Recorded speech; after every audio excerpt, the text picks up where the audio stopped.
All right, good evening and welcome to Football in Vivo on Club Deportes, show number 18. We air every Monday at 10 p.m. on clubdeportes.com. Follow us on Twitter at Futbol Austin, F-U-T-B-O-L Austin. Also follow Club Deportes at Club Deportes. For all the latest and greatest sports news and commentary, be sure to visit David Alvarez's favorite website, clubdeportes.com. I am your host, Eric McCoy, and I am joined by a man who has just signed a 3-year contract extension with Futbol in Vivo. It is David Alvarez. 3 years, wow. 3 years, David. Extension after what did I? Congratulations, 3-year extension. Well, I didn't do anything to this. 3-year contract extensions are going out to everyone. And how nice I'm going. It doesn't matter what you do. Hey, and the good thing is I'm going on a vacation like in June. So what a way to start this. Hey, thank you very much, Eric. No, I'm going on Appreciate vacation. Anytime, David. We are also joined by a man who likes co-hosting soccer shows the way Austin FC likes red cards in Salt Lake City. It is Jorge Chavez. Welcome, Jorge. Yeah, glad to be back. We missed you, man. We missed you. I tried holding out. That's why I was out for 2 weeks, but it didn't work. You were waiting for a win, and didn't happen. Didn't work out. Yeah, let's go ahead. Let's not waste any time. Let's get right into it. Another match in Salt Lake City. Another red card for Austin FC. Last season it was Julio Cascante. This season it was Danny Pereira, shown an early exit. The red card helped turn a 1-0 Austin FC lead into a 2-1 Real Salt Lake win. Let's start with you, Jorge. Yeah. What are your thoughts on a frustrating night in Salt Lake City for Austin FC? Frustrating is a good word for it. I thought, they played well. They were pretty good goal by Alex Rings, and I think that's Was that sorta, a cross or was that a shot? Did he intend to put that in the back of the net, or was he trying to cross doesn't even matter. It doesn't matter. It went in. Okay, we're gonna Yeah, see. We're gonna see it right here. Yeah. Got the highlights here.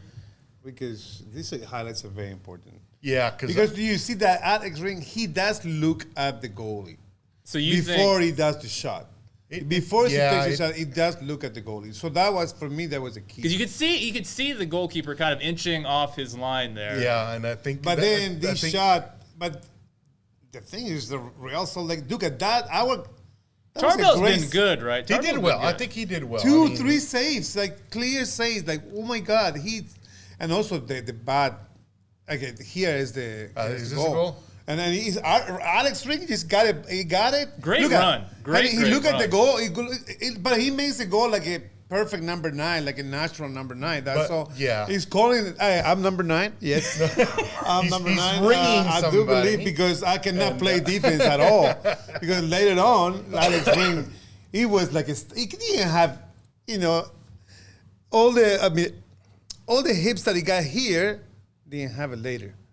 That was beautiful. Yeah, That was a I beautiful do. goal But by personally, Alex. I do think he intended that. I think the commentators were a little harsh. I think saying Yeah, I it was. think No, I it was. yeah, He looked at the good. goal. He looked at it. He looked at the goal. He looked at the and goalkeeper. he looked at the goalkeeper, and he got even better than he thought. Probably he just got Because a the better thing is shot. that with the Alex Ring had choices. He could either do a Yeah, shot on goal. that was or an hit across easy the- goal. Yeah, Like easy Yeah, miss that for. was- Oh my God! Salt Lake had a lot of Silva shots. had like open shot. He just Yeah. hit it way too hard, and this was Okay, so this was decisive the big. for the game. This was the big moment in the match. Any doubt Yeah. that was a red card? No, Any no. It was place the last there? man, and he pushed him. I mean, hopefully, and the good thing is before the penalty. yeah, it was That was before the box. before It was just the box. outside the box. Yeah. But I mean, But it was nicely done. Nicely done. and Bobby Wood sold it. So where were Austin FC's defenders on that? I mean, why is Danny Pereira the last man there? Where that's the, a good question. The back I think four? that's the Where are main they? question after. Yeah, You see, because there was a long. And look, it was not even. He was the only I mean, one. look at where Gabrielson Because is. Cordova He's way was- out in the back. He's almost at, Gabrielson is like almost at midfield. So- Oh my If God! you kind of go back to it, I had to go back the next day and rewatch it, and it was actually Austin FC had a corner kick, Yeah. and it ended up in the ball ended up in the Real Salt Lake keeper's hands, and it just Austin FC just fell asleep there. Oh my Yeah, God! That was the like defense that- fell asleep. that is was like what- a typical Austin FC goal, but against us. Yeah. like there was a nice touch. So you have issues with Rings defending on that particular play? It was awful. Lima Lima and Ring both were statues there. They should look at both of them. Like Lima lost they the didn't pressure the striker at all. Gabrielson was doing nothing. Like everybody was static there. It was doing anything. And I think this is the Ring. This was the heartbreak. Lima, Gabrielson, they were all there, but they didn't know what to do. And this is like, oh my God, deja vu. I saw it. I think I saw that with San Antonio. I think I see that with San Antonio. On that there, David? Was there anything that in that situation could they have done anything differently to help prevent that goal, or is that just a wonder strike? It was a nightmare having to happen because you expect everything to go wrong there, but everything goes right, and he just shot the beautiful goal. Like nothing you can do about it because everybody's like. That's a great finish. It's a great finish, from a left back as well. And his first goal in the MLS, I believe too. That was his first goal. Like he took that and unstoppable, but. Look at how many defenders we have there. Yeah, there were 5 defenders right there. No excuse. One no excuse. Right and where the striker was, and the other. And the moment, it's just the moment they did it, the Real Salt Lake did it. Now this was again, that's deja vu twice. Wolfe, Little Wolfe. That's the pass to Druzy. How about Teen Wolfe with that little cutback there? Both of those times, Little Wolfe did a great job.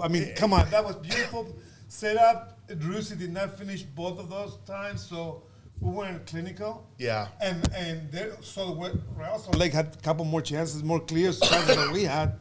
So it was clear, just result. Like we deserved to lose that game. Yeah. So I think so. I should not be saying that very loud. Yeah, I think the real issue there is. Let's go back to the red card because to me that was the big moment in the match. So no complaints from us three here that was in fact a red card. Yeah. The question I have, and I want to ask this of you, David. Okay. You're the coach. You're the coach amongst us here, and so I want to know in that situation. Really, I think Pereira should have just let Bobby Wood go. I think in that situation you would rather give up the goal and keep it 11v11 than go down a man but keep the lead. Do you see what I'm saying? I think you would rather just go ahead and let Bobby Wood take a shot, even if it ends up tying the game 1-1. You would rather that than going down a man with the red card. Would you agree with that? Is that something that you would maybe tell your players, like, hey, if it's still early in the second half, just don't go off, don't go down a man, don't get the red card. Many situations you cannot predict. These type of situations that happen. So this is something you would reverse. You need to have an instant reaction, and whatever your gut tells you what to do, you do. But always, number one thing is just avoid the ball being inside the goal.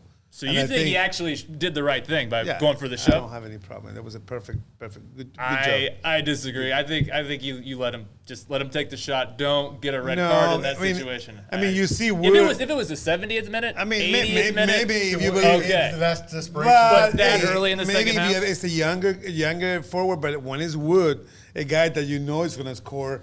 It's like the same thing, Suarez did against Ghana. Like he went for that. But that's deep in stoppage. That's deep in extra time. Yeah. It's a different thing. And it worked out because it's the same concept. That's deep. That's deep into extra time. You're talking 46 minutes this time. This is the first minute of the. I love it. If you have a football mentality, you do what you have to do, and you did it right. I'm so glad you're back to bring some sense into proceedings here on this show, Jorge. Tell me, I am right here that Danny Pereira just should have let Bobby Wood take a shot instead of getting that red card because that was a backbreaker. Well, first of all, Danny Pereira should not have been in that situation. I think we all agree on that. No disagreement there. Danny Pereira is not a defender. He may not have had the experience of exactly knowing what to do. So he went with his instinct, and he went as fast as he could against him, and he just happened to tap Bobby Wood. And like we discussed earlier, Bobby Wood's an experienced guy. Any experienced forward that has the teeny tiniest tip in the back is gonna sell it and fall, especially if it was that close to the penalty box. So I can't blame Danny Pereira for what he did. But if you're looking at it, Wood should have done a better job with the acting a little bit before. He was a little bit delayed. He sort of felt it came forward. This guy touched me, and he fell. All right, yeah, he was a little bit too late. And so as far as like Danny Pereira should have let him go, probably. I mean, it's really it's really a game of statistics. You know, in that situation, just outside the box. I mean, it's common sense. Common sense for any. You're gonna do that. If you don't do it, what are you gonna do? What option do you have? Hindsight is 20/20. We all think that he should have done this, he should have done that, but at that moment, he probably should have let him go. Here's what I'll say. David, when you go on vacation, if you allow me to coach your soccer team while you're out on vacation, and I get to coach one match, I would tell them 70th minute and beyond, don't shove touch him down. him. Shove him down. Don't give up the goal. It's before the 70th minute. Let him take a shot. Let's keep it 11v11 and take our chances. I'm with you. I mean, you sold it very well. All right, I got a future in sales. It's playing like that. I mean, it's fine, you know, but at things the moment, don't happen it's just different thing. So as a judge, I'm going to judge fairly. If he would have done it, you know, we wouldn't be talking about it. Okay, so I want to. We were disappointed with Austin FC's defense on that particular play. Yeah. I actually have some questions just in general about Gabrielson and Cascante in this match as a whole. Mm-hmm. I thought they struggled. Did you guys feel that way as well? No, definitely. Yeah, they struggled, but and the entire team struggled, not only them. That's what I was going to say. That's you can see, like, they didn't know how to clear the ball. Like, so many times the ball was right there in the middle and in the box, and then they didn't know what to do, and the ball was staying. It was like magnet there in the middle, like the ball didn't want to leave, and the guys couldn't clear it. Yeah, come on, dude, clear the ball. And that's something that kind of they kind of got used to, is that when Austin FC was very aggressive to get that lead, and once they did that, previously they kept at it, they kept the pressure. But I think as soon as they scored, they lost that mentality, and they sort of figured, we're on the road, we have the lead, let's just settle down. And they're not built that way, and I think that was problematic, and that's pretty much what happened to the whole team. Like David was saying, the whole team didn't play very well. They weren't very crisp. Yeah. I mean, except the goalie, our goalie. I mean, I think it did. Tarbell played well. I think Tarbell's been good. Here's what I noticed in particular about Gabrielson and Cascante, and why I find it a bit worrying. I mean, this RSL team, they like to play direct. I mean, they are 4-4-2, hit it up to the two forwards. And what I noticed, and it was actually mentioned on the commentary during the match as well, but you would see particularly like the movement of Wood and Cordova, that front two of RSL, they would pull wide and drag Cascante and Gabrielson out of position. Then you would see the two wingers cut inside to attack that space. And I think really on that first RSL goal, Bobby Wood has Cascante all the way over near the touchline. Yeah. And that was, I think, emblematic of just the issues that Austin FC center backs were having, just keeping their position. Right. Yeah. Which is odd, because if you have four in the back line, that's the left back's job, not the central. So I don't know where. Who started? Komanich? Was he the one that started? Komanich was. Yeah. I don't know where he went. That was his job. Yeah. To not let Cascante follow him and to be there. Same with Nick Lima. I mean, I know that in the system they're very offensive minded, and they usually find them, out in the wings as offensive threats. But once they should have realized what they were doing, that they're splitting the defense, and they should have stayed back. But they didn't do it. Especially whenever you're Austin FC, they go down to 10 men, and they basically go to a 4-4-1 formation. Right. Two banks of four, and there's just no reason for you to be getting pulled that far out of position. No. Your main thing. You're opening up the middle. What do you think about two banks of four defending? I mean, I think about Atletico Madrid, or at least old school Atletico Madrid, the way they used to defend. And it's just those two banks of four, and they just don't move. They keep the lines tight, and it's just they each have a small area that they're defending, and you're not seeing a Diego Simeone center back getting pulled that far to the touchline ever. That is never happening. Those guys stay in their zones, if you will. Exactly, in their zones. Yeah, and so for sure. If Bobby Wood and I'm sorry, the other Cordova. If you saw that happening, Cascante should have just let him go, and that's where Colmani should have been, but he was not. He was way in the front. That's to me, that's just good scouting. The coaching staff from RSL probably recognized what Austin FC does and experimented to see if it'll happen, and it did. So that left back position in particular has been one of a bit of controversy going there. Yeah. Did you see anything in Kolmanic's performance? I guess this lack of support down that side defensively that might suggest that, hey, actually that's John Gallagher that should be starting out there. That's what I was going to mention, that John Gallagher has made his name known for that position now. I think it's his to lose. And that says, I think, more about Kolmanic than it says about Gallagher, because that's Kolmanic's position for the last several seasons. And I mean, Kolmanic is a U22 initiative player. This is a player that is Austin FC have a lot invested in.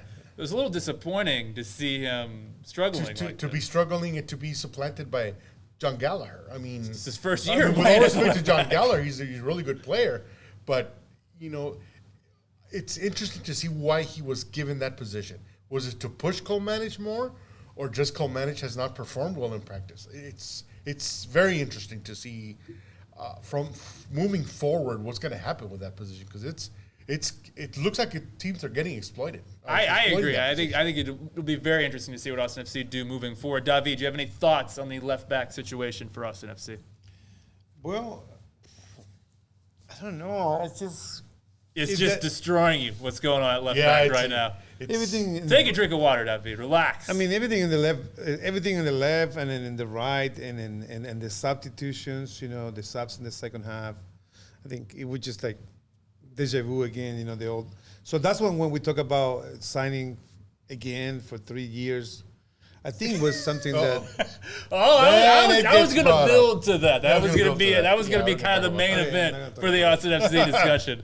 I want to ask a couple other questions first, though. Alex Ring, so he scored the goal. We all three here seem to be in agreement that he intended to score that goal. That was, in fact, a shot, not a cross. Yeah. That's been another topic of debate. Alex Ring attacking midfielder has been a polarizing figure. Not everyone is a fan of him in that role. Uh-huh. Did his goal, his performance against RSL, did that change your mind about seeing him in more advanced areas? I'll start with you, David. Oh, yeah, I just got a call at the same time. He just make a call. Do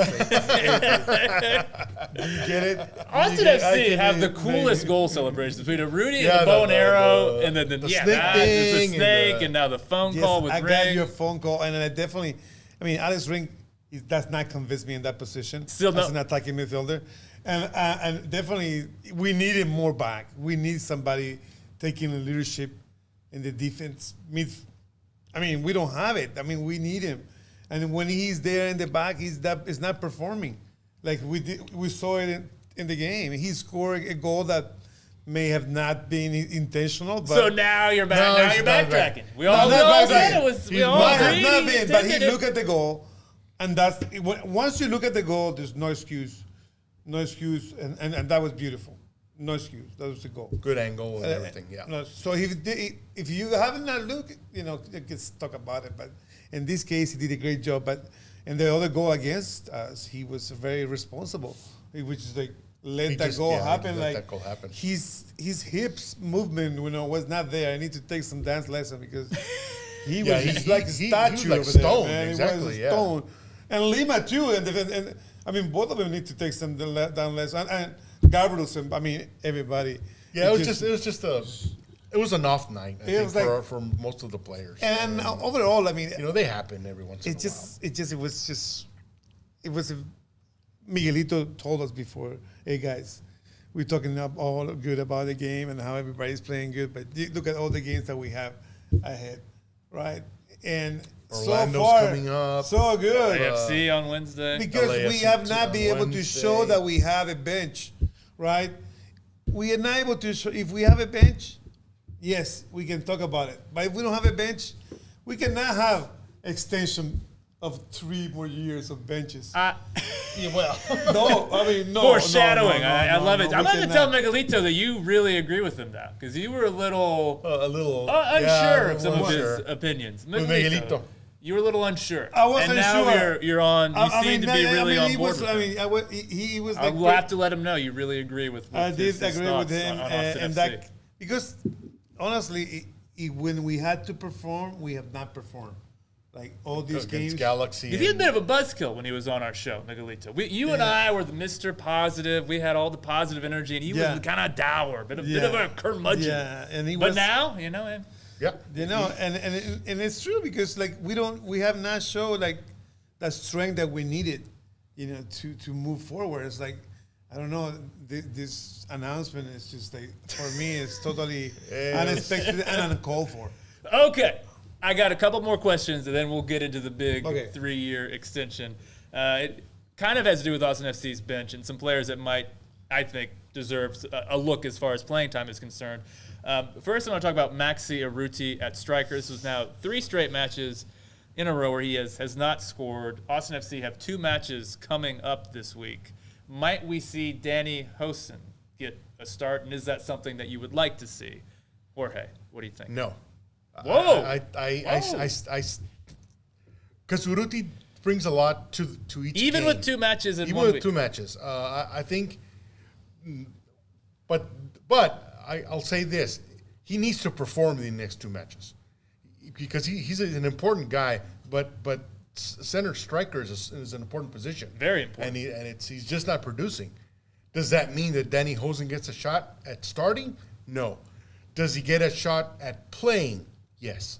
I would like to see him, see what he's got. I mean, kick the tires Urruti doesn't always bit. go the full 90. No. Usually doesn't. Because, I don't want to say he's old, but he's, he younger he's than not me, but old he's for not a a soccer 90-minute player anymore. And he knows that. No, it's not like Douglas Costa. Yeah, that guy. Actually scored a He did goal score. last. Yeah, he did. That was a really good goal. But I think I would like to see Danny Hoson get a shot. Put him in the 65th, 70th minute, see what he can do.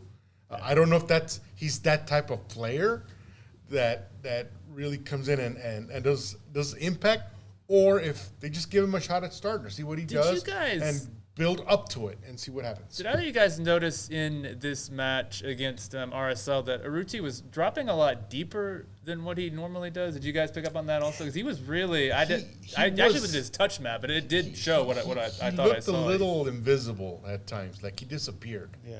And so I don't know if was by design. We know Driussi likes to drop deep in build-up, which makes sense, but I don't want both of those guys dropping deep in build-up because then who's going to be up top whenever you're doing that? I saw Driussi sort of struggle a little bit in the sense that once he got the ball, he had no one to pass to. And so, I think we talked about this previously, but Urruti plays best when he's playing with a fellow Argentine. And so it didn't show this time because I think Urruti's more used to being in the front, leading the attack instead of like we noticed in the back.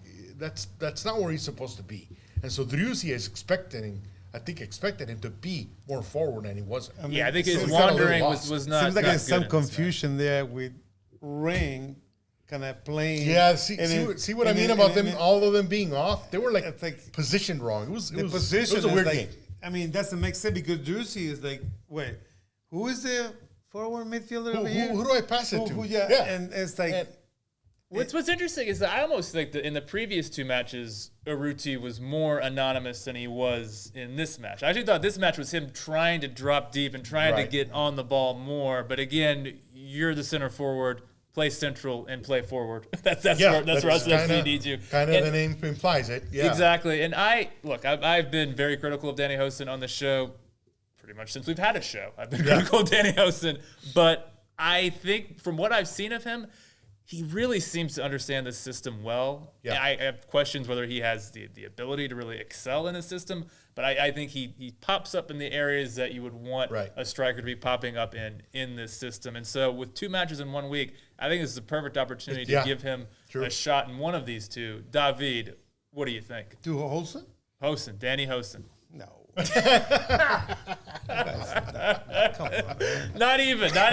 What you playing 2 matches in 1 week, and the guy can't get a start. I mean, he scored against DC. I think he played well against San Antonio. But then he showed he couldn't score a back heel. I mean, easy back heel. No, the guy. Okay. Here's another guy I want to ask you about, though. Here's another guy. Teen Wolfe. Yes. He could have had forward? Not at forward. Okay. We're going to, I'm Okay. sorry, switching subjects Okay. here. I want to Switching talk about positions. the right wing. Uh-huh. Owen Wolfe could have had 2 assists in this could have match had two if have two Driussi had his assists. finishing In my shoes mind, on. had 2 assists because he repeated it, and he did a great job, and he just passed it correctly, and then and without having the much time, having the only chance to touch the ball, having 2 good touches amazing. I mean, that's great. That's great. I for would him. like to see that him instead of Ethan Finley, because like you mentioned, there's going to be 2 games in less than 4 days. So I do not want to see, if we look at it, I don't want to see Hoson being given a starting job as well as Wolfe. That's not going to work. But Yeah, no, I would- maybe alternating. Yeah. Maybe give Hoson as the starting position against LAFC, see what he can do, and if it's not working out, bring Urruti with fresh legs. Next game, I would like to see Wolfe starting. Owen Wolfe to see what he can do against Orlando at home, and I mean, with Urruti the up front. position that Wolfe was in to set up Driussi on those 2 shots, He- Finley, that's what he we've been handled the begging for him to do Yeah. for every start he's had. He's just Yeah. not done it. Yeah. And Wolfe comes on in a cameo and does it with Austin FC down a man. Yeah, and so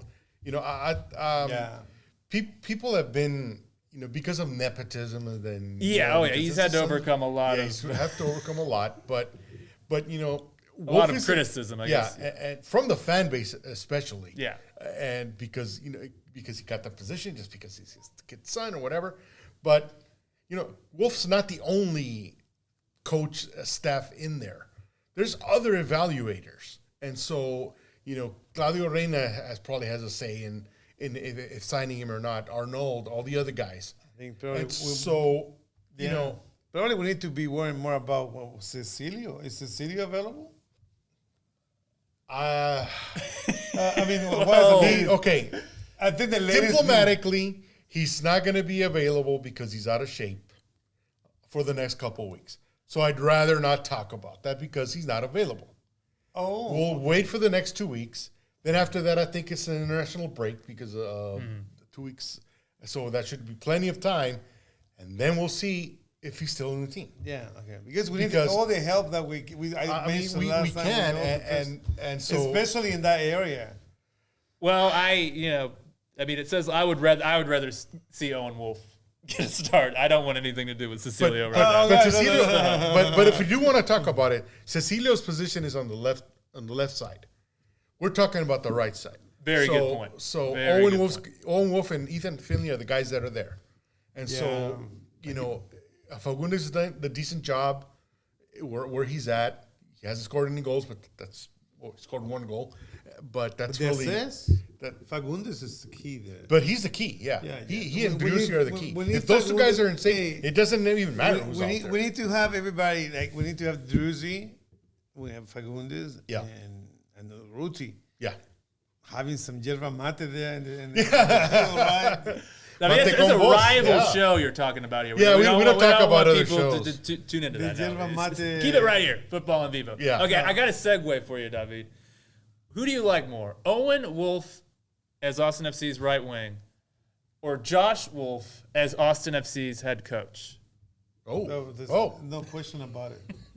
I mean, right wing Wolf. Right wing Wolf. The big news of last week, Austin FC related, the 3-year contract extension for head coach Josh Wolfe. There it is, right there. Jerry's got it pulled right up. Nice green polo he's got right there. That looks good at least. David, you've been hinting at your thoughts on this all show. We're going to give you the floor. What do you think? Josh Wolfe, 3-year contract extension. I mean, this couldn't be in a worse moment. Come on. In the middle of a losing They streak. are in third place in the Western Conference. At least do it when you win. I mean, don't do it. Don't do it in a couple of losing games. Well, they did it after they just lost 1 game. And then they lost the second game. So it was on Friday afternoon, which is interesting. Usually you release news on Friday afternoon when it's news you don't want people to talk about. That's always kind of known in the media world. Gets lost in the... Interesting. I feel sorry because, it took so long to like him. Like it took so long to believe him and think, okay, he's doing a good job. He's taking the right decision after 6 games. But okay, let him develop first. Develop and be consistent. That's what we need, consistency. And the last few games have not shown any consistency. So we're taking a decision too rush of the decision. Just wait a little bit. Because what do you mean? Is that it's going to be 3 more years and it's going to be harder to get rid of him if we have a bad streak? A streak? Bad streak, yeah. I mean, no. I mean, what kind of negotiation is that? I mean, sorry. I'm not a salesman, but I would not be dealing with this type of situation like preemptive strikes. Come on, it doesn't work.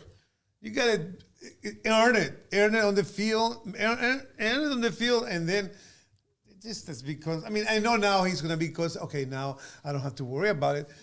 From that perspective, yes. He's going to be more peace of mind. If you're going to see it from his side, yes, this is a good idea. A little bit too much for the people.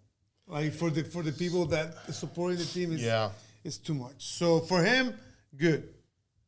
And if he can perform and deliver, even better. The way we have done the job, no, he has not done the job to deserve this. So that's my point of view. Before the season started, a lot of people gave Wolfe 5 games to see what's his side. Some gave him 6. Yeah, some gave him 6. I gave him 10. And apparently, Anthony Precourt was thinking the exact same thing. Really? Because it happened to be after the 10th game that he probably decided, I'm going to sign this guy up.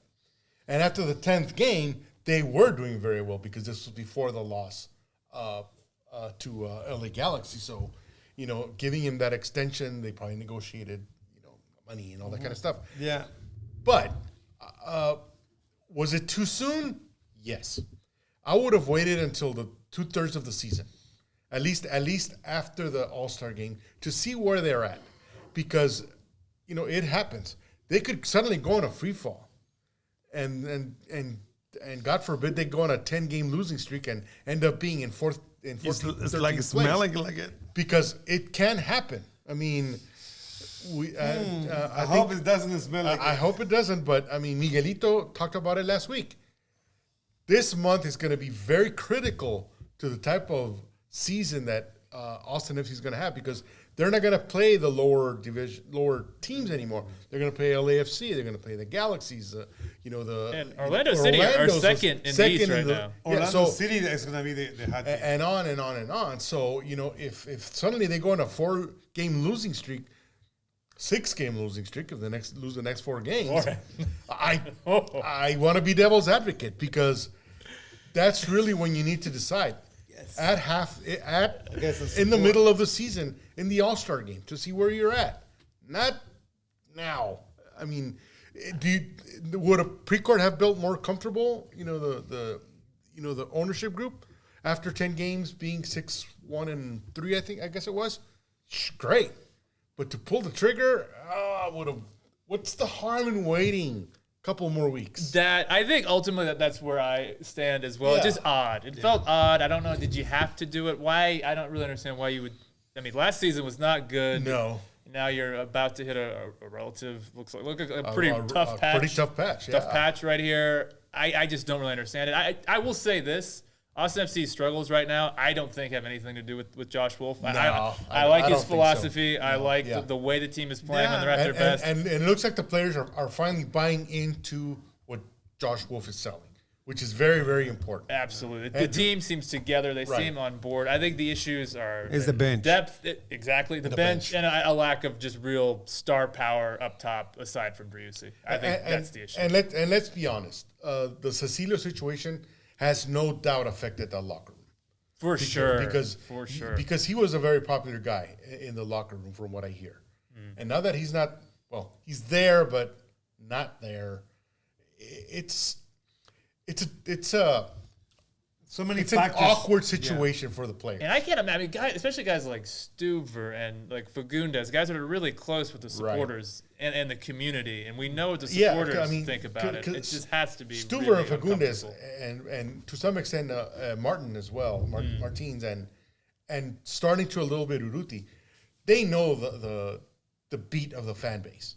You know for sure that they have friends who are part of Los Verdes and Austin and all that. Yeah. That they talk. And because they're cool with each other, they're not going to say anything. But you know that it must have affected them. And so does that come into play as well?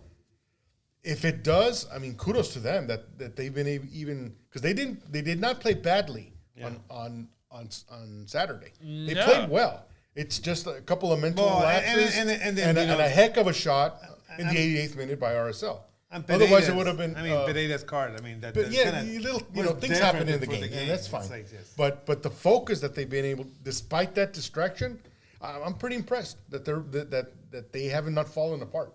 No, yeah, Duffy, I thought you were a little harsher on that performance earlier. I thought the performance was okay. It was fine. I think it was fine. The red card obviously changes everything. Yeah. But they're up 1-0 when it was 11-11. So I was okay with it. Who was harsh? I was. I thought you were a little. You were kind of the Debbie Downer on this week's show. Well, so it just someone has to play the role of Megalito. So I guess. Yeah, I guess we'll. I mean, leave it up I'm to you. sorry. I wouldn't do that again. Yes, you will. Okay, That's what makes it fun. Okay, let's look ahead to this upcoming week. Huge week for Austin FC. Yeah. We got two matches. You guys, Wednesday night, 9:30 at LAFC. And then we got on Sunday here at Q2, Austin FC will be hosting Orlando City. LAFC are first in the West, Orlando City second in the East. With 20 points.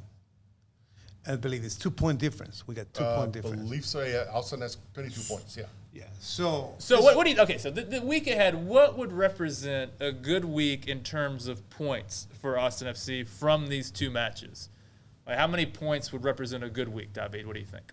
I think, a good week would be 3 points. 3 points. Just win one, and you can lose the even other. one is going to be the way the team is looking without Pereira. The next game, I think 1 point would be for me. If I'm going to be, it would be good. 1 point would be 1 point. Yeah, but the way I just see one the team, draw and a loss, and that's a good week. I mean, if you want me to go for the 3-year extension, why not? Hey. They did this to themselves. I'm not sure. Yeah, well, yeah. I'm not sure a good week would be. Is that what you think, or is that a? No, it's because I don't see the team getting back. I think that might be a realistic opinion. We're not getting back. Honestly, I don't see how the team is gonna. I don't see how they beat LAFC. I don't see how they get anything out of that match, to be honest. LAFC didn't play all that well. They are coming off a 2-0 defeat to Rapids. To the Rapids. So and what's interesting, at home, if I'm not mistaken. So no, I think they were at Colorado in that one, or at least that's what I wrote down. I think so. Yeah. But for me, the big game is going to be against Orlando because Orlando going to be here at the Q2 Stadium, and Orlando, for many of the old fans of the Austin Aztecs. That's a team that left. Many in the know, yeah. So you want Austin FC to win this one. This one's personal. This is personal. I want Austin FC to win it for the Austin Aztecs, right? Because they left, they took... For the local pride. For the local pride. Do you have an Aztecs flag you can bring to the stadium with you, David? Well, I have some pictures. I actually, I envision a lot of Austin Aztec fans back in the day bringing their jerseys. That'll be cool. Not exactly the supporter section. Although that would be interesting because they're kind of the same colors a little bit. Yeah. I don't have one of those. But yeah, definitely was like so painful. That time sure, yeah. When they became Orlando City, Austin Aztec. Yeah. So, go ahead, David. I know because everything that we developed with the ownership. Yeah, the friendships. We talk about it's we like talked about community. Yeah. We talk about it in one of the shows, but it was just like such a heartbroken. It's like somebody that put a knife in your heart, and then they just went like this. And twisted the knife. Yeah, very, very graphic. But anyways, but that's the way we felt when they became Orlando City. So yeah. So we need to win the game. I am looking forward to that game because of that. I do, like I said, anticipate a lot of Austin Aztecs fans from back in the day to bring their shirts or scarves or whatever they still have available, and show the support to the new team. I mean, they could have had this. Absolutely. So, for me, like going into this week, I think a good week would be 4 points. You get a win and a draw. I Agreed. think that's a good week. A realistic week, I might be with you, David. 1 point. That's what was seems I'm like being what I might realistic. predict. I'm being is more just realistic than 1 point. How do you see it, Jorge? I see it. I look at it this way. Galaxy did not play very well. They're LAFC, sort of mediocre a little bit at the moment. So They did. I think Austin FC could catch them in a bad moment and pull out a tie, at least. I don't can't see. even win. We can't I even don't win. see them beating LAFC at home. They're very formidable at home, but I do see Orlando a win at Q2 in Orlando. So that's 4 points. But I think playing against LAFC will be a learning experience. I think they'll want. Obviously, they're going to want to take away points from that. And can they? Sure, because they're playing much better than last season. But LAFC is LAFC. I mean, I don't foresee a win, really. Yeah, that's a tough one. One interesting thing. So Carlos Vela, Yeah. he opened the season with a hat trick against Colorado. He has scored just 1 goal Yeah. since. So that is interesting. That's one thing to keep in mind, that Right. Vela maybe not in the best of form, so maybe now is the time to Right. be going up against LAFC. And Chicharito's kind of in the same boat. Yes, He started scored- hot, but started has, hot, and then he sort of. but has And both cooled off. both of very well. Everybody want to have him on the Mexican team, right? They do. I think probably that's something That's cooled off a little affect- bit, oddly enough. It's as, on the as line. he has cooled off. Yeah. Jared, do you actually have the MLS standings for us by any chance? You can pull up the table. So I actually have a question. Okay, here we Yeah. go. These are the standings right here. So you got LAFC in first, Orlando in second. Those are Montreal in first out in the East. Wow, that's a So surprise. we got 20 points. Yeah, we have 20. Yeah. I actually have a question for you. Speaking about international soccer, you're referencing the Mexican national team there, David. I actually have a question for you, Jorge. Yeah. And it involves that team in second, FC Dallas. Yeah. And it involves a guy by the name of Jesus Ferreira, Yeah. who scored a brace Right. in the first 23 minutes against Yeah. the LA Galaxy. I think the surprise match of the weekend, FC Dallas going away to the Galaxy, winning 3-1. Right. If you'll indulge us for a moment here, David, and allow us some USMNT talk. Jesus Ferreira, is he in the pole position for the USMNT number 9 Yes. heading into? Absolutely. Okay. Yeah. Me too. Because honestly, when I saw that Ricardo Pepi signed in Germany, I was a little skeptical about It's the move. not been a good move for him, has And it? he luckily his team did not get relegated, so he's going to be in the Bundesliga again next year. And it could have been that he probably needed a good offseason with his team to get acclimated, but it has not been a good transfer for him.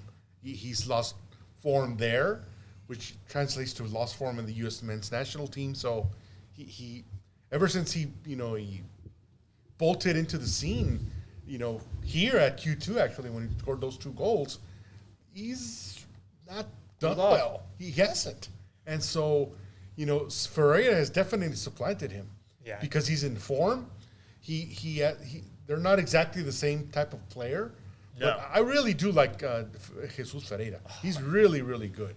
And I hope that he learns from his friend that to slow things down, stay at FC Dallas And for a they've couple made him more a DP, seasons. FC Dallas. Yeah. They have made him a DP. And which is great. And so, use that to his advantage to stay there. And that system- build some momentum now that the World Cup's coming at the And now at the Houston spring. is going to have Herrera is coming to Houston. I mean, too. you keep wanting to talk the Mexican national team. We're not. Man, I we're don't not think- into that. I don't think he's even going to be in the World Cup, to be honest. They But just say goodbye to him, and they did say, Atletico. and And Luis Suarez. Suarez. Yeah.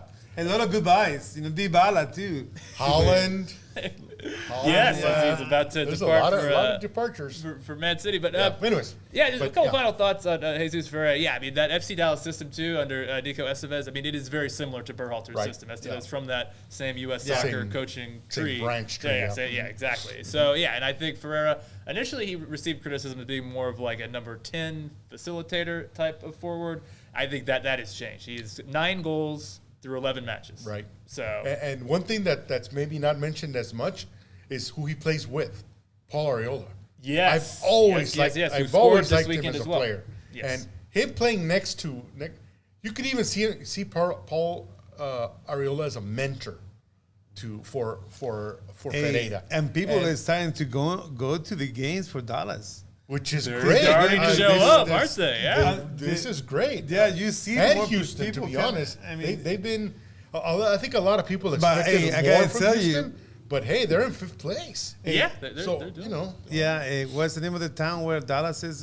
Frisco. Frisco having more attendance, and also Real Salt Lake against Austin. Sellout. They've had a few sellouts. the in They've a first had row. a few time- sellouts. Yeah. I mean, the first time in a long time. I think Austin can bring out the best out of other teams too. So you're That's what gonna I've always Austin said. FC Yeah. deserves the credit for sellouts in Salt Lake City, David. Is that what you're saying? I think so. In part. I'll Okay, let you okay. decide. There, but in part, the team is reaching certain level of prestige in the league. You know.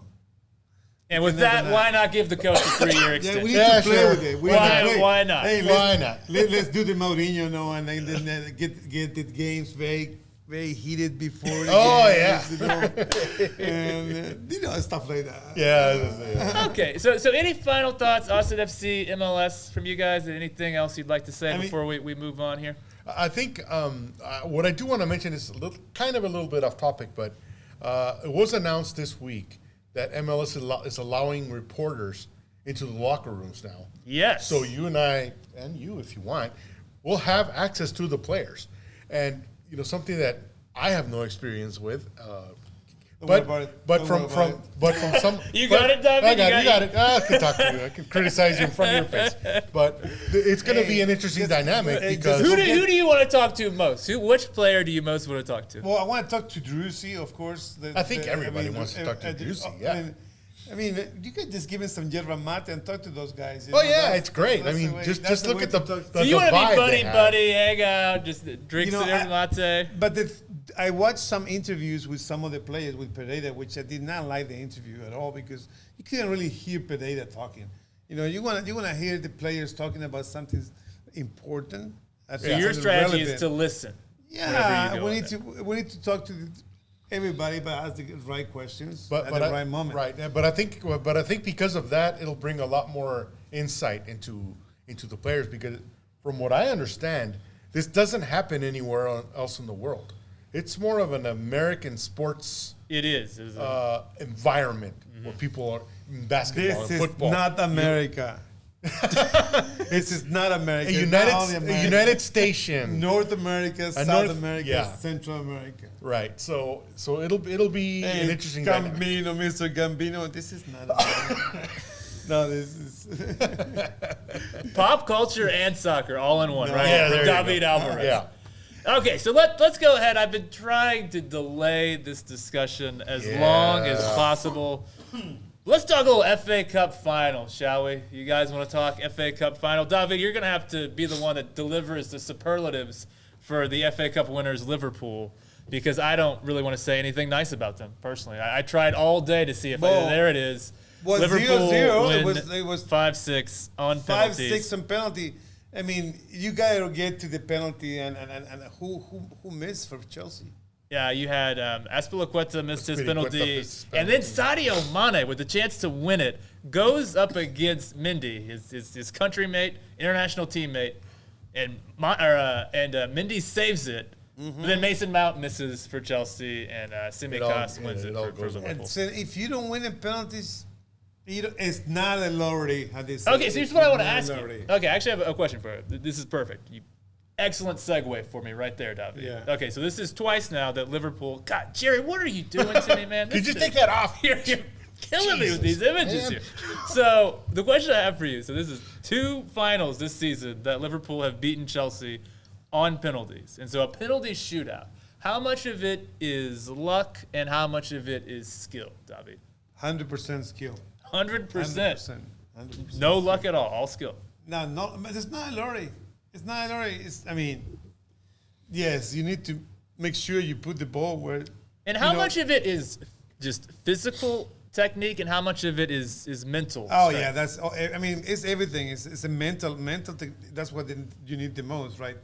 So, it's just gonna be the goalies. I mean, you gotta put it like Kane. Like some people is always gonna score. Yeah. Like mentally, they're ready to score, right? at this moment it's even the best players miss. Maradona miss, Di Baggio miss in the World Cup. Yes, people yes, the best indeed. player Messi has missed. We have Jorginho. What, Jerry? Oh, That's actually that is actually a picture taken just- from Haymaker Yeah. on Saturday. That is me. That is me right there. Oh same, my God. same haircut. Same Same haircut. haircut. Just the beard The is a beard, little. I shaved and I grew it back, and that was me. That was me. It just bad luck to go over there. Apparently it is. 'Cause every time Yeah. I go there, It's- Chelsea I- wins That's the true. penalty shootout. That's why I We- never we go need because to I get- don't we want to need get to- disappointed. We'll do some upgrade over there. I'm lucky with the TV there. I'm lucky I was actually able to see the missed penalties because Yeah. we've discussed not Yeah, the best. it's Sorry, pretty Henrik, great. not the I'm best sorry, quality but- of projector. But Liverpool definitely deserve to win. I mean, They were probably the better team in this match. I think the League Cup final, I think, was much more even. Yeah. This one, Chelsea had a couple stretches where they had some chances. Pulisic had a couple of chances. Yeah. But overall, especially the first 20 minutes, Luis Diaz terrorized Chelsea. Yeah, and the to first 20 be minutes of honest, this I match. thought when Salah went down, I thought Liverpool was going to lose. I really did. But again, I mean, Klopp has a team there. Okay, In this- Liverpool that just amazing. And I wanna- Diaz is just such a factor. He's incredible, absolutely incredible. So this Liverpool team right now, they've won both domestic cup competitions. They are now, if they win tomorrow against Southampton, will be just 1 point back of Manchester City. I said they had a chance. Wait, a couple. And of I'll weeks tell you back. what, because Manchester City drew 2-2 to West Ham. Yeah. With Fernandinho is having to play center back right now. Right, Because yeah. Stones and Ruben Diaz Right, are both they're out both out. for the season. Yeah. So, and City's last game is against Steven Gerrard's Gerrard. Oh Aston Villa. man! I mean, this is Martinez. blockbuster. This This is- is blockbuster this on is- Sunday. Yeah. Which is That's like, great. I mean, what happened with Newcastle today, it was like you can see like they barely make any changes, but they were able to hold Arsenal out of the. It's getting really good. I mean, I'm sorry, Chelsea. I mean, Chelsea. How sorry are you, Tell- David? no, tell How me- sorry Yeah, are reach you? the table. Tell me about Congrats like about Chelsea. At least they clinched today with the Arsenal loss. They clinched the fourth place for the. So this I don't think is 100% up to date because Spurs have now jumped Arsenal. Yeah. And Yeah. so Arsenal are in some trouble after that 2-0 loss and Spurs beat So Burnley. they are, and the Spurs are pretty much in their hands. The last game they win, they're gonna be in the Champions League, and likely Arsenal's gonna be out. I love it. Bold prediction from you, David. Okay, but I got a little sidetracked. But my question, I was building up Liverpool there. Okay. They've won 2 cup competitions. If they can beat Southampton, just 1 point back in the league. They got a Champions League final to play. Is this the best team in the world right now, Liverpool? Well, obviously, the best team in the world is no longer. Chelsea used to be. I don't think they ever I guess were. literally they were the. They were. world They champions. were. Literally, and they it's were still the world so bad. champions. They don't even have Yes, it. They don't even have ownership anymore. Like they don't know who's gonna own the team. Hey, that's becoming more clear. Yeah, there we you're go. the I top think 6. this is up to date. Yeah. Right here. So, best team in the world, David, Liverpool. No, Man City. Still Man City's City. gonna win. Yeah, Man City's gonna. I told you, Man City's gonna win the Premier, and Real Madrid is gonna win the Champions. Wow. Liverpool's Okay, not gonna wasn't win even asking anything. for a No, Champions League. I'm a prediction. Liverpool hater, officially. David, Now you you're hate the 'em. one. You're the one Now that has you to hate support 'em. Liverpool because I am not going to say anything nice about them. No, it's just because I want to play devil's advocate, right? So, but Yeah, Liverpool deserve to- that's why they- the UEFA Champions League is a little it's difficult for me because the 2 teams that are playing I kind of dislike very much. So I don't know who I hate less. As if you like Luis Diaz, you will go for. Yeah, I like Carlo don't. Ancelotti. So I'm going to Yeah, go for Real Madrid. probably I am will 100% lean a little for bit Real towards Madrid. So yes, But as far as Anyways. this weekend is concerned, and in this final match day, so we know, David, you think City are going to be able to get it done against Steven Gerrard's Aston Villa. Yes. You have said, Jorge, that you actually think Liverpool will win the Premier League. Are you still feeling that as we head into this final match day? Yes. I think So they'll catch them. City are in trouble right now. City With are in that trouble. back line, Yeah. you don't want 37-year-old Fernandinho playing at center back. No. The other thing, too, And about this so- Aston Villa team, not only do you have Steven Gerrard as the coach, you have Coutinho with Liverpool connections. You have Danny Ings with Liverpool connections. So you have some players on that team that I think Southampton too. I mean, Yeah, Should be- there's a lot of guys there.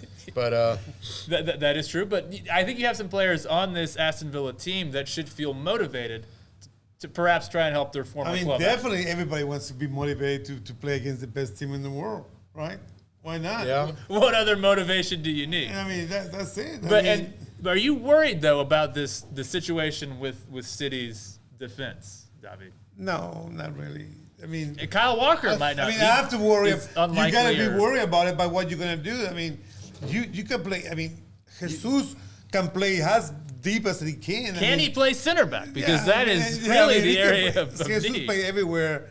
You know, the problem is Mahrez that he doesn't play that everywhere. Like that's the main problem. But Mahrez should be playing there, and Jesus should be playing there.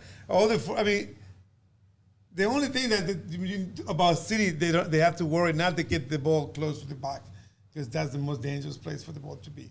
Even with even with the full defense on full shape, that's the main problem. When you put pressure on them, but who does that? Very few teams can do that. Yeah, So but I don't think in this case Aston Villa is going to do it. I think Liverpool is going to have a hard time with Southampton, because Southampton is still in danger. They have at Southampton tomorrow, then they play Wolves at Anfield on the final match. So they have two Yeah. games. One one thing that Wolf I can do, that I yeah. would like to mention though is I think it's going to depend on Kevin De Bruyne. He has a tendency to get hurt at the end of the season, and so if he gets hurt in either one of these games, it's He's going to gonna be get it's, another poker. It's going to be a big detriment to. But Man City. he can get So- an easy poker. I mean, 4 goals. and that's the problem. That Here- either he scores 4 goals or he gets injured and doesn't play. It's kind of like that. Here's what I think. I think I'm with you, David. I think just because there's just one match left for City, they just have to do enough against Aston Villa. And I think even with 37-year-old Fernandinho at the back, I think they'll have enough to get by. If they win one of those games, Well, City just have one match. One more yeah, game. if Liverpool they has win two. that game, Liverpool has two. then if they win that game, they're. I think they're they winning. have. If City still had 3 more matches to play, I think they could get burnt. But I think with just the one, I think they'll Yeah. have Yeah, enough to get by. now that I think of, And then can I change my mind? Okay, so we're all in agreement all here. settled, No settled. devil's advocates, No, at least they're- on this topic. they're gonna win. One final question, kind of as I think we're getting close to the end here. Yeah. A question about Chelsea, this team. So they are in the league right now, 16 points back of Liverpool. However, head to head, all that has separated them through 4 matches. They drew the first match at Anfield, drew the second match in the league at Stamford Bridge, and then through 2 cup finals, dead even, other than 2 missed Chelsea penalties. So how close are Chelsea to closing the gap to this Liverpool team? Is the 16-point gap in the table a truer indication of the gap between these two teams? Or are the 2 head-to-head matches where all they've been separated by are 2 missed penalties? Is that closer to the true gap between these 2 teams? What do you think, Jorge? We'll ask you first. I think the gap is more indicative because The head gap to in head, the table? Head to head, yeah. I mean, it's the argument that Mexico always has against the United States. They have a better record historically. They do this and do that. They beat up every other team, but head to head against the U.S., especially in the last 30 years, it's been very, very even. But they don't play each other all the time. They have to play against other teams. Same thing with Chelsea and Liverpool.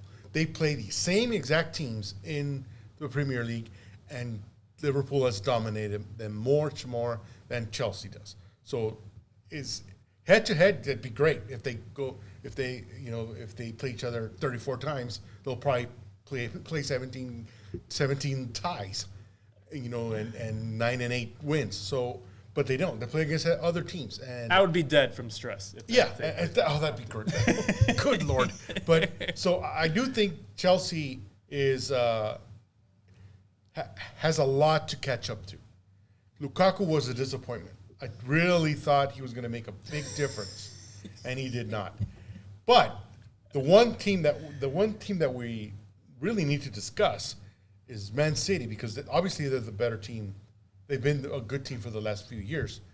Now they're going to add probably the best player in the world in Erling Haaland as a forward. That, you know, the criticism against Man City is that they've never really had a true striker. And now that they're going to have that, how are they going to defend that? Because they're going to have that one striker, and they have the, you know, De Bruyne and De Jesus and all those guys that can still shoot the ball. How are you going to defend against that? David, Erling Haaland, is he going to just slot in seamlessly to the City team? Stuff like that, I mean, I understand, but you know, when you have Mbappe, you have Messi, and you have Neymar, and you still don't have a Champions League. I mean, you can make you could have said the same thing about the situation. But PSG doesn't have Pep Guardiola. I know, but Guardiola knows how he's going to use Pochettino. I mean, did pretty good in Tottenham too. I mean, the other Pochettino did not. But there's other Pochettino. So do you have any concerns about Haaland slotting into this City team? If you think about Pep Guardiola, though, think about him and Zlatan Ibrahimovic. He doesn't always Aguero at first initially. True. He doesn't always get along well with big name strikers. And it happened with Eto'o. I mean, with Eto'o was a clear chance. A little bit of an issue there. The only one he actually gave him a second chance, and Eto'o showed him that he could do it, but then he got rid of him anyways, and he went to Inter, and he. Hey, but what happened at Inter? He just won the Champions. Wait, who was the coach of that team?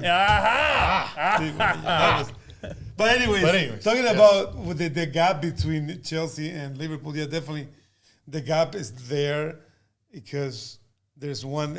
Liverpool is a consistent forwards. They have 3 consistent forwards, and you cannot say the same thing about Chelsea. Chelsea does not have that's the difference. Consistency that is true.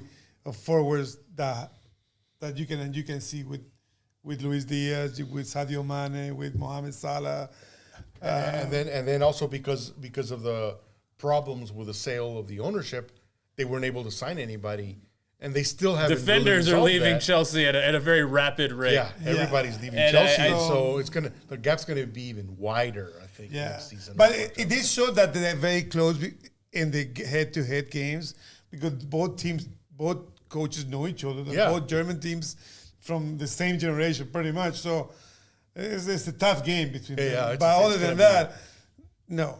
Chelsea needs to fix the forward area. I think you are 100% the forwards. I mean, that's kind of the difference, isn't it? Yeah, it is. Okay, we are out of time here. Appreciate you guys. So glad to have us back. The Power Trio, all back. Excellent stuff. Yeah. Thank you to our audience. Thank you to Jerry Lopez for working the boards. Be sure to visit clubdeportes.com. It's David Alvarez's favorite website. We're going to do this again next week, everyone. Hey, I'm on Twitter. Appreciate it. I'm on Twitter now. I promise I'll be on Twitter. Hey, can that be David Alvarez ATX? Who has that? Nobody. That's you, right? So how many David Alvarez's are there in ATX? Just one. There's another David Alvarez actually on the radio.